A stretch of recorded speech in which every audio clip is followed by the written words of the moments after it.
Assalomu alaykum hurmatli televizor ko'rguvchilar. Uyg'ur televiziyasining kundalik xabarlarini ko'rishinglarni qarshi olamiz. Amerika hukumatı Sharq Turkistondagi zulmga sherik bo'lgan amaldorlarga viza cheklimiz qo'ydi. G'o'ljidagi Taksim So'l saroyining direktori Anvar Tursunga sud ochilgan. Qutadg'ubilik muhokama yig'ini ochildi. Xitoy Turkiya bozorining har sohada g'oyat zo'r kuchi borligini bildirdi. Tövəndə diqqətinizə xəbərlərimizdən təfsili məzmunlarda bolsun.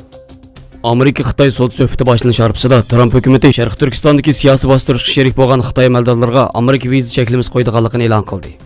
8 oktyabr Amerika ovozi xabarida Amerika Tashqi ishlar ministri Mike Pompeo mazkur qarorning Uyg'ur, Qozoq va boshqa musulmonlar ommasini tutqun qilish va xo'rlashga mas'ul amaldorlarni nishon qilganligini alohida eskartib, Amerika Qo'shma Shtatlari Xitoy Xalq Jumhuriyatini Xinjiangdagi zulmlarni tizdan oyoqlashtirish, begunoh tutqun qilinganlarni darhol qo'yib etishni, mazkur qarorning elinishi Amerika hukumatining 7 oktyabr kuni Amerika Savdo ministrligi Xitoyning 28 jamoat xavfsizlik organi va 8 texnik shirkatlarni savdo qor tizimiga kirgizganligining to'liqlamasi ekanligini e'lon qildi. Amerika Avam palatasi a'zolari ilgari atalmış Xinjiangning eng yuqori amaldori, burun Tibetning yuqori amaldori Chinchuangoni jazolashga taklif bergan.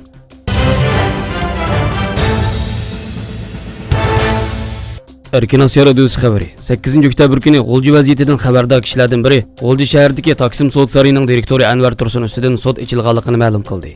Erkin Asiya radiosi muxbirining G'o'lji shahar tavasidagi aloqador organlarga qarata olib borgan telefon ziyoratlari orqali mazkur uchurning to'g'riligi dalillandi.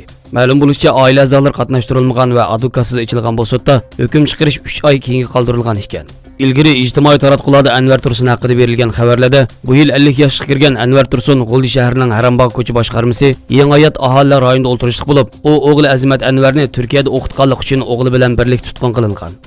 G'o'lji shaharlik soqchi idorasining navbatchi xodimi tutqun Anvar Tursun tava bo'lgan yangi hayot soqchixonasining telefon nomerini ta'minlagan bo'lsa-mu, ammo uning navbatdagi ahvoli haqida ma'lumot berolmadi. Yangi hayot soqchixonasining bir xodimi 8 oktyabr kuni tushdan burun Anvar Tursun haqida sud ochilganligini dalillangan.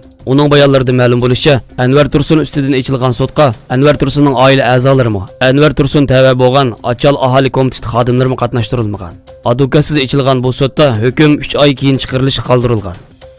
Sudning jarayonidan yangi hayot soqchixona xodimlari xabarsiz qolganligini, Anvar Tursunning Turkiya bilan savdo qilganligi uchun o'g'li Azimat Anvarning bo'lsa Xitoyning 9 yillik majburiy ma'rif tuzumini ko'zga ilmaganligi uchun tutqun ekanligini, Anvar Tursun bilan birlikda kimlarning sudlanganligidan xabarsizligini, Azimat Anvarning texnik sudlanmaganligini bildirdi.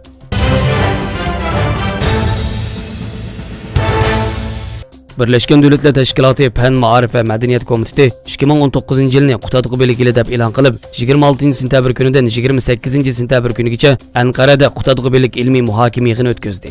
16 davlatdan kelgan 130 nafar ilmiy tadqiqotchi o'zlarining ilmiy maqolasini o'qib o'tdi. Shundaqla Uyg'urlarning hozirgi ig'ir vaziyatini o'tirib qo'yildi. Yig'inga Turkiyadagi tonilgan türkologlardan Professor Dr. Ahmad Bijan Arjilason, Professor Dr. Osman Fikri Sertkaya, Amerika Michigan Universitetining professori Timur Qo'chaoğlu qatorliq dangliq tadqiqotchilar Ozarbayjon bilan Turkiyaning ba'zi parlament a'zolari yig'in qatnashdi va muhim so'z qildi. Uning g'ulablab 3 oktyabrdan 5 oktyabr kunigacha Anqaradagi Hoji Bayram Vali universitetida xalqaro Qutadg'ubilik ilmiy muhokama yig'ini o'tkazilib, 10 davlatdan 100 dan ortiq kishilar qatnashdi va ilmiy doklad berdi. Amerika Michigan Universitetining professori Timur Qo'chaoğlu Qutadg'ubilik nomli klassik asarning 11-asrda o'tgan ulug' mutafakkur Yusuf Xasojib tomonidan yozilgan siyosatnoma ekanligini, bu asarning barliq turkiy xalqlarni birlashtirgan adabiy namoyon ekanligini, Turkiyada va dunyoda Qutadg'ubilikka zo'r ahamiyat berayotgan mezgilda Qutadg'ubilikning merosxo'rlari bo'lgan Uyg'urlarning navbatdagi vaziyatining intayin og'ir ekanligini, buni dunyo jamoatchiligiga anglatish kerakligini bildirdi.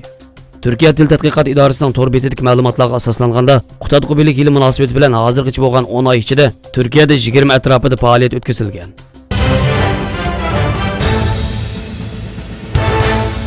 Turkiya taratqullarining xabar qilishicha, Xitoy temir yo'l qurilish guruhi bozor va setish bilimining direktori Buyamin Anadolu agentligiga so'z qilganda Turkiya va Xitoyning hamkorlik yoshirin kuchi haqida to'xtalib, Turkiya bozorining har sohada g'oyat zo'r yoshirin kuchi borligini, Turkiya bilan hamkorlashib Turkiyaning temir yo'l, metro va yuqori sur'atli temir yo'l liniyalarini jonlantirishni xohlaydiganligini bildirib, o'zining dunyodagi eng chong binokorlik va temir yo'l guruhi ekanligini, yuqori sur'atli tosh yo'l qurilishida mo'l tajribasi borligini, nurg'ulg'an sifatli yuqori sur'atli temir yo'llarini yasaganligi, Xitoydagi 3 dan 2 qism temir yo'l qurilishiga mas'ul bo'lganligini ta'kidlab, Turkiyaning temir yo'l taraqqiyoti jihatida zo'r ehtiyoj borligini, Turkiya bozorining zo'r yoshirin kuchi bor bo'lib, o'zlari uchun intayin yaxshi bir fursat ekanligini, har turli fursatlardan foydalanib, hukumat va savdo sohasi bilan hamkorlik sheriklik munosabatini taraqqiy qildirishni umid qilganligini bildirgan. Xabarlarimizni ko'rganinglarga rahmat. Ko'rishguncha omon bo'linglar. Xayr xo'sh. Allohga omonat.